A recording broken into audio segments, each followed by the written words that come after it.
AP ferro alloys producers association GOMS number 16/11/23 ఏదైతే tariff విద్యుత్ సుంకంలో తగ్గింపులు ఏదైతే ఇంత ముందు ఇవ్వబడ్డాయో దాన్ని మరో 6 నెలలు అంటే మార్చ్ 2025 వరకు కూడా పొడిగించమని చెప్పేసి రిక్వెస్ట్ చేస్తే ఆ ప్రతిపాదనని మంత్రిమండలికి పెట్టడం జరిగింది. దాన్ని ఆమోదించడం జరిగిందని చెప్పేసి మనం చేస్తాను. దీని మూలంగా 300 కోట్ల రూపాయలు అదనపు భారం ప్రభుత్వం మీద పడుతుంది.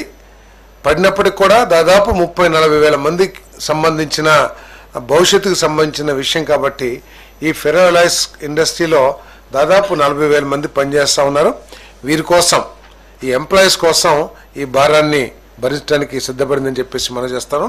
ఈ ఫెర్రో అలాయ్స్ ఇండస్ట్రీలో మన పవరే ఒక రా మెటీరియల్ లాంటిది కాబట్టి ప్రతిసారి ఇటువంటి సమస్యలు ఈ ఇండస్ట్రీ ఎదుర్కొంటూ ఉంటుంది రెగ్యులర్ ఇంటర్వెల్స్లో. గతంలో కూడా ఇటువంటి సమస్య వచ్చినప్పుడు ఉమ్మడి రాష్ట్రంలో కూడా మన ముఖ్యమంత్రి చంద్రబాబు నాయుడు గారు ముఖ్యమంత్రిగా ఉన్నప్పుడే అప్పుడు పోచంపాడు కాదు పాలవంచలో నవాబాద్ ఫెర్రో అలాయ్స్ ఇటువంటి సమస్య వచ్చినప్పుడు కూడా ఇదే విధంగా వారికి హెల్పింగ్ హ్యాండ్ ఇవ్వటం జరిగింది. మరి భవిష్యత్తులో దీన్ని నివారించడానికి పర్మనెంట్ చర్యలు ఏమైనా తీసుకోవచ్చేమో కూడా ఆలోచించమని చెప్పేసి ముఖ్యమంత్రి గారు ఆదేశించడం జరిగిందని చెప్పేసి మనం చేస్తాను.